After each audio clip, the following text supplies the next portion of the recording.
साथियों नमस्कार। साथियों, जैसा कि मैं 2 वीडियो पहले भी बना चुका हूं, आज मैं ये तीसरी वीडियो बनाने जा रहा हूं।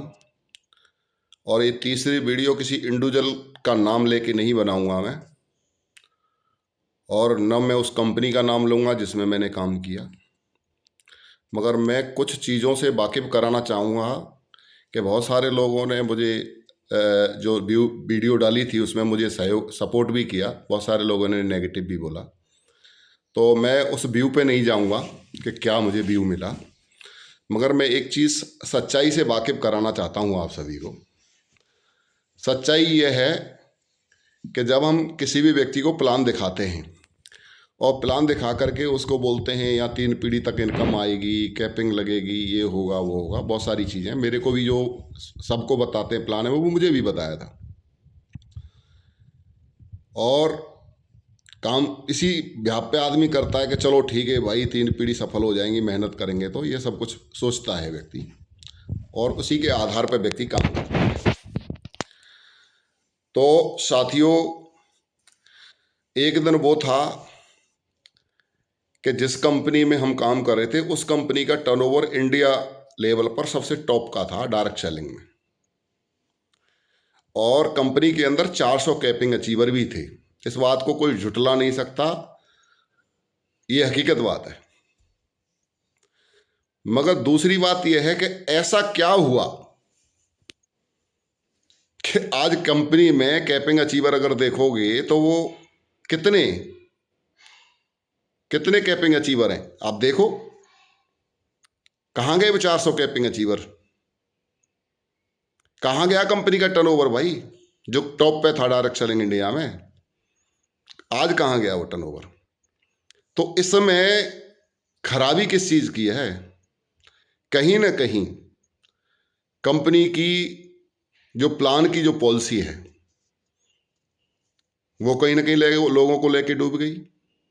प्लान महंगा कर दिया, इतना महंगा प्लान कर दिया, बिजनेस वॉल्यूम कम करते चले गए, रेट बढ़ाते चले गए, नीचे के लोगों पे पैसा पहुंचना बंद हो गया, नीचे के लोगों ने फील्ड वर्क करना बंद कर दिया, पेट्रोल फूंकना बंद कर दिया।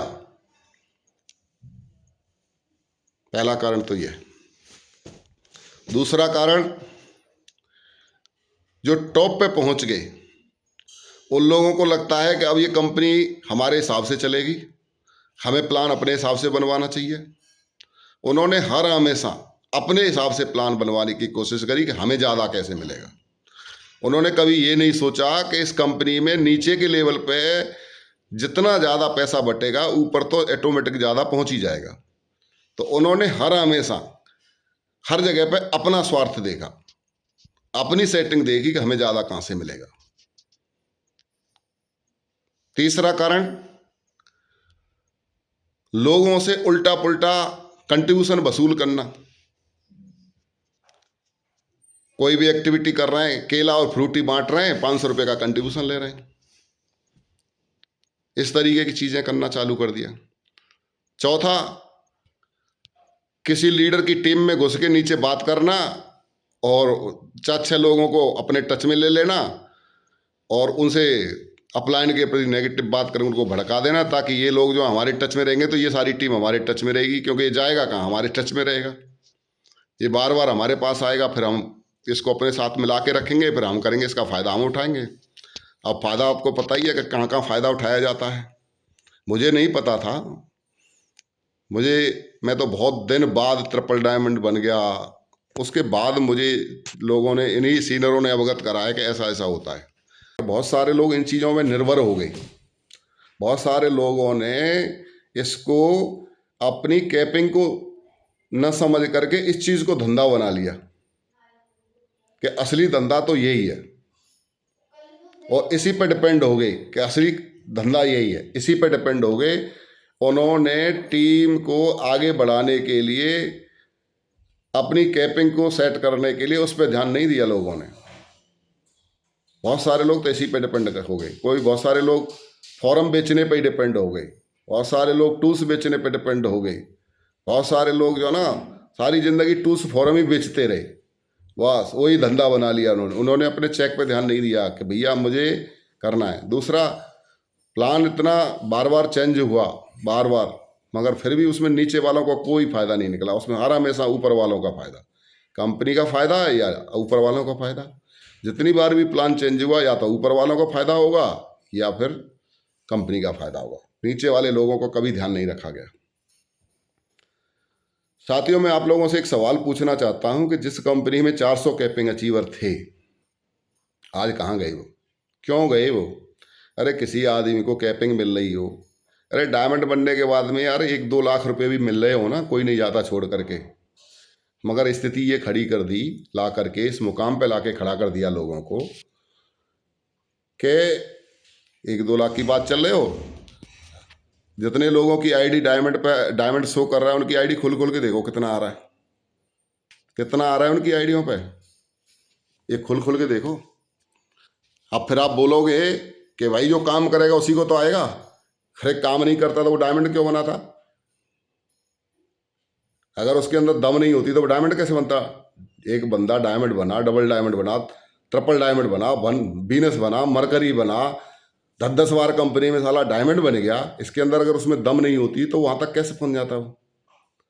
अगर उसमें दम नहीं होती तो वो सिल्वर पे ही रुक जाता, फ्रेशर पे ही रुक जाता, उसमें खराबी होती तो। गोल्ड पे रुक जाता, खराबी होती तो। पल पे रुक जाता, टोपाज पे रुक जाता। बहुत सारे लोग दिमाग लगा के टोपाज पे भी रुक जाता, दिमाग लगाता था। मगर जो बंदा एक अच्छी पोजीशन पे पहुंच पहुंच करके भी अगर आपकी कंपनी से अगर जा रहे हैं लोग जो है, तो कहीं ना कहीं किसको दोष देना चाहेंगे भाई? उस बंदे को? बार बार बंदों को दोष दोगे? बार बार आपकी कंपनी को छोड़ के लोग जाते हैं, आपकी टीम में से लोग जा रहे हैं छोड़ छोड़ करके, तो बार बार क्या वो लोग ही दोषी हैं क्या? बार बार लोग दोषी हैं क्या? किस किस व्यक्ति को आप उल्टे सीधे इल्जाम लगाओगे? वो साला लटूरा है या फलाना। बार बार तुमने तो डायलॉग बना रखा है हर व्यक्ति के लिए, अरे साले ने उसने ये। उसके जाने के बाद तुमको 1000 कमियां उसमें नजर आने लग जाती हैं। मगर जब तक वो तुम्हारे साथ रहता है, जब तक वो तुम्हारा अरे सबसे अच्छा लीडर रहता है वो। मगर जिस दिन वो कंपनी को छोड़ देता है, उस दिन तुम 1000 कमियां उसके अंदर ढूंढना चालू कर देते हो। 1000 उसकी कमी, इसका मतलब वो सारे जितने छोड़ गए वो सब के अंदर कमी थी। केवल जो इस कंपनी में रह जाते हैं वही अच्छे लोग रह जाते हैं बस। और आने वाले समय में फिर वो भी जाता है, फिर वो भी कमियां, उसके अंदर भी कमियां आ जाती हैं। तो ये पॉलिसी चल रही है। तो सच्चाई का साथ यही है कि जहां नेक नीति होती है अपलाइनों की, कंपनी की, वहां कोई नहीं जाता छोड़ करके। जहां लोगों के साथ गलत होता है वहीं लोग दुखी होते हैं। मैंने 17-18 साल काम किया। ऐसी बात नहीं है कि मैंने सेफ शॉप से पैसा नहीं कमाया। मैंने काम किया, मैंने मेहनत की, मैंने पैसा भी कमाया है, ठीक है ना? पैसा भी कमाया है मैंने, और भगवान की दया से मेरे पास बहुत कुछ है, और एक अच्छी नॉलेज है मेरे पास। सबसे बड़ी चीज़ है कि अच्छी नॉलेज है मेरे पास में। तो इस अच्छी नॉलेज मेरे पास आई, मैंने इस बिजनेस में जीरो से मेहनत की है। और जो लोग जीरो से मेहनत करके बनते हैं ना, वो वास्तव में एक्सपीरियंस होल्डर होते हैं। मैं एक्सपीरियंस होल्डर हूँ डायरेक्ट सेलिंग का। मैं फोकट में बनने वाला बंदा नहीं हूँ, मैं एक्सपीरियंस होल्डर हूँ कि प्लान दिखा के कैसे सेल निकाली जाती है और कैसे लीडर बनाया जाता है। जब भी काम किया ना, लीडरों की बाढ़ ला दी साला, धुआंधार। मगर उनको बिगाड़ने वाले बिगाड़ते रहे। मेरे चक्कर में लीडर बनाने में जहाँ भी काम किया सारा लीडर ही बनाए मैंने। मगर मजबूरी ये रही कि मेरे घुसपैठिया मेरी टीम में घुस घुस करके टीम को बिगाड़ते रहे। चक्कर ये है, मेरी टीम घुसपैठियों के अंडर में चली जाती थी बार बार। तो लोगों की एक मेंटलिटी रहती है, ऊपर वाले के टच में रह के काम करेंगे तो बढ़िया काम होगा। ये मेंटलिटी के साथ में लोग ऊपर भागना चालू करते हैं, और जब वो ऊपर भागते हैं अपने व्यक्ति को छोड़ के, उसी समय पर उनके साथ गड़बड़ होता है। जब ही वो टूटते हैं, जब ही गिर जाते हैं। क्योंकि ऊपर वालों को तुमसे चेक नहीं बनते। ऊपर वालों के लिए तो उनके कहीं दूसरी जगह से चेक बनते हैं। तुम्हारे साथ तो केवल राजनीति हो सकती है। और मेरे टीम में हर बार यही हुआ, मेरी टीम से किसी के चेक नहीं बनते थे। जितने भी लोग राजनीति करते थे उनके किसी के चेक नहीं बनते थे। केवल राजनीति करने के लिए ही वो मेरी टीम में आते थे, बाकी चेक तो उनके दूसरी जगह से बनते थे। तो राजनीति कर करके टीम को बर्बाद किया। केवल रोटी सेकी है, रोटी। बाकी साला चेक बन रहा है दूसरी जगह से, यहाँ रोटी सेकने के लिए आ रहे हैं बस इस टीम में। तो इस तरीके से गड़बड़ की है। बताओ, जिस व्यक्ति ने मेरी टीम में एक बंदे को ज्वाइन नहीं कराया वो सीनियर बन गया मेरा। बताओ, मेरा कभी फॉलोअप करने नहीं गया वो मेरा सीनियर कहाँ से बन गया? बताओ, आईडी ऊपर लग जाने से सीनियर बन जाता है? ऐसे सीनियर बन गए मेरे ढेर सारे। तो बताओ, जिसने एक ज्वाइनिंग नहीं कराई मेरी लेफ्ट राइट में कहीं पर भी, वो मेरा सीनियर बन गया। बताओ, राजनीति चालू कर दी। बताओ, ये चीज़ें लोगों को कष्ट देती हैं और परमात्मा इसका जवाब देगा कहीं ना कहीं। मैं बता दूँ आपको, मैं नहीं, मैं तो एक इंसान हूँ, एक नॉर्मल व्यक्ति हूँ। मैं किसी का क्या कर सकता हूँ? कुछ नहीं कर सकता। और परमात्मा जरूर जवाब देगा कि तुम लोग किसी का खून पसीने की मेहनत का अगर जो है ना रिवार्ड इस तरीके से दोगे तो तुमको परमात्मा क्या देखेगा? वो परमात्मा देखेगा तुमको। तो साथियों, हकीकत क्या है उसको जानने की कोशिश करो। मैं ये नहीं कह रहा हूँ कि भाई जो है ना चीज़ों को समझने की ज़रूरत है। हाँ, मेरी टीम में से भी बहुत सारे लोग जो है ना गए थे, इधर उधर गए, कंपनी में गए लोग। तो मैंने किसी की कोई आईडी थोड़ी बंद कराई। आईडी बंद कराई मैंने एक दो व्यक्ति की, तो उसी की कराई कि एक तो कंपनी में चला गया, मुझे पता चल गया चला गया। उसके बाद मैंने कंपनी आईडी बंद नहीं कराई थी उसकी, मगर उसके बाद फिर वो टीम को तोड़ा ताड़ी चालू कर दी उसने और उल्टा पुल्टा बोलना चालू कर दिया उसने हम लोगों के खिलाफ। मैंने कि यार, एक तो चला गया कोई बात नहीं, दूसरा टीम को तोड़ रहा है, ये नुकसान कर रहा है, तीसरा फिर जो है ना हमने उसको, उस पर टाइम नहीं था मगर उसको नौकरी करते हुए उसकी एक लेवल करवाई, एक रिकग्निशन बनवाई हमने, टोपाज तक पहुंचवाया किसी व्यक्ति को पर लेवल तक पहुंचवाया, किसी को कहीं पहुंचवाया नौकरी करते हुए। और वो व्यक्ति आकर के फिर उल्टा पुल्टा बोले क्या प्लान ऐसा फलाना वैसा है। तो इस चीज़ों पे फिर उसकी आईडी हमने बंद कराई कि भाई देखो, नौकरी करते हुए इसको पार्ट टाइम, उसने अगर टोपाज कोई बना होगा तो उसने नौकरी करते हुए गिना दे कि मैंने कितनी सेल निकाली थी। और टोपाज बनने के लिए मिनिमम कम से कम 2000 लोग ज्वाइन कराने पड़ते हैं।